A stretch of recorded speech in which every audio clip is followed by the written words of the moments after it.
Sehingga seperti saya ini masih punya desa-desa binaan di Sragen, di pedalaman Papua sekalipun. Saya punya santri banyak di Papua. Itu kalau cerita itu unik-unik. Itu mau Jumatan, itu enggak ada orang 40. Sudah datang setengah 12, itu datangnya 3 jam. Di situ mau ketemu santri 3. Semua, karena ya akhirnya mereka tanya gini, Pak. Pertanyaannya itu lucu. Gus, boleh enggak Jumatan orang 3? Secara fikih Syafi'i kan harus orang 4. Kemudian mereka tak bilang, buat sholat duhur saja. Mereka enggak mau. Wong Jumat-Jumat kok duhur. Harinya kan Jumat, masa sholatnya? Sehingga kita-kita yang jadi kiai akhirnya nyari fikul madzhabil arba. Nyari fikih madzhab 4. Ternyata Imam Malik membolehkan orang 6. Ada yang bilang 12. Yang penting keceluk jamun. Jamun itu kelompok. Kalau 3 kan belum keceluk apa? Belum disebut apa? Kelompok. Ini penting saya utarakan supaya kita berjuang itu bukan karena service seperti ini kayak di Ulil Albab, masjidnya keren, kampus swasta tertua, terus termasuk nomor 1-2 di Indonesia. Oke, kita syukur dengan kebesaran UI. Tapi yang namanya dakwah itu menjadikan orang tidak tahu menjadi tahu, termasuk kepada desa-desa tertinggi. Sama. Yang namanya menteri itu pembantu presiden untuk memenuhi kebutuhan rakyat banyak. Sekarang misalnya menteri pertaniannya itu hebat, cerdas, tapi petani nggak mau nandur padi, mau apa itu? Coba yang membantu ketahanan pangan itu para petani mau nanam padi apa karena menteri pertanian? Karena petani mau nanam. Ya sudah GR saja, kita pembantu presiden semua. Karena ikut menyumbangkan ketahanan pangan. Tapi kamu kan nggak digaji, kita keren, ngamal tanpa harap gaji. Ini penting. Supaya Anda itu nggak hati kecil gitu.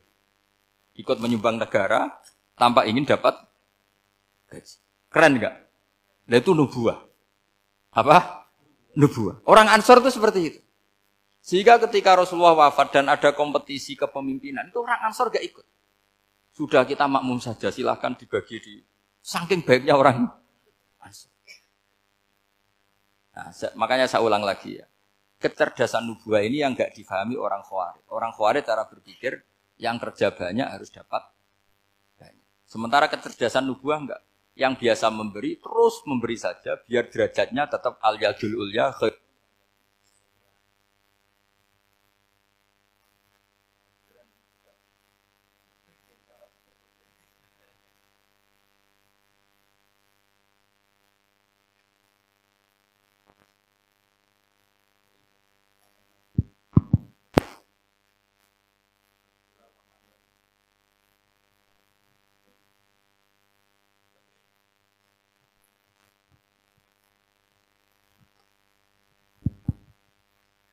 Bismillahirrahmanirrahim. Ini saya baca supaya dapat berkahnya ulama-ulama dulu. Karena ini dikarang oleh ulama yang dipakai rujukan seluruh dunia.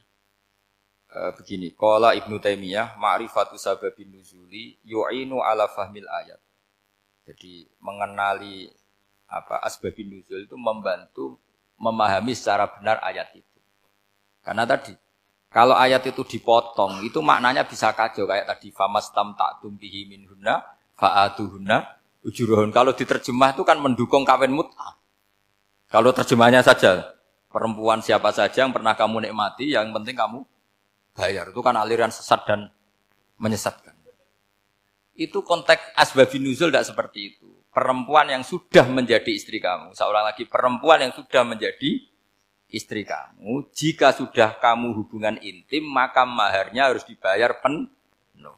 Tapi kalau belum hubungan intim, maharnya hanya wajib separuh. Fanis huma farottum illa ayafuna au ya'fu alladhi biyadihi uqdatun nikah.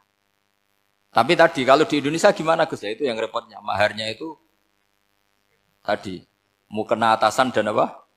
Bawahan. Wah kacau kalau di Indonesia. Sehingga kita bingung kalau dalam logika Arab kan gitu. Bayangannya kalau cerai, kata Allah, fala ta'khudhu min syai'at. Harta yang sudah kamu berikan ke istri jangan diambil lagi. Sampai dilarang ngambil tuh karena jumlahnya banyak sehingga kepikiran ngambil. Kalau di Jawa enggak usah dilarang, sudah tidak akan ngambil karena rukuhnya sudah lusuh. Itu susahnya baca Quran di Jawa. Karena dari awal maharnya terlalu apa?